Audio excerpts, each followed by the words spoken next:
ఈ ఎండలో కూల్ గా చల్లగా ఎండని బడి వచ్చిన వాళ్ళకి మ్యాంగో లస్సీ చేసేవండి, చాలా బాగుంటుంది. ఫస్ట్ అయితే ఇక్కడ 2 మ్యాంగోస్ తీసుకున్నాను. వీటిని కట్ చేసుకోవాలి. ఫస్ట్ కట్ చేసేసుకొని ఇలా కట్ చేసుకొని ఇంకా ఈ ముక్కల్ని ఒక మిక్సీ జార్లోకి తీసుకోవాలి.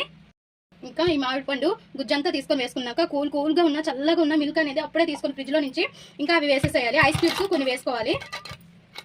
కొన్ని వేసేసుకొని షుగర్ పొడి అనేది వేసుకోవాలి. షుగర్ ముందుగానే పొడి కొట్టేసుకొని ఉంచుకోవాలి.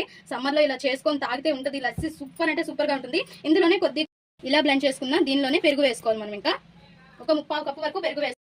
ఇంకా మనం బ్లెండ్ చేసుకున్న మన మ్యాంగో లస్సీని ఒక గ్లాసుల్లోకైనా ఇలా దేనిలోకైనా తీసేసుకోవాలి. అండ్ కూల్ గా చల్లగా ఇలా సర్వ్ చేసుకుని ఎండలో పడి వచ్చిన వాళ్ళకి ఇస్తే ఎక్సలెంట్ గా ఉంటుంది. వాళ్ళు హాయిగా ఫీల్ అవుతారు. అండ్ పైన కొద్దిగా గార్నిష్ చేసుకుందాం.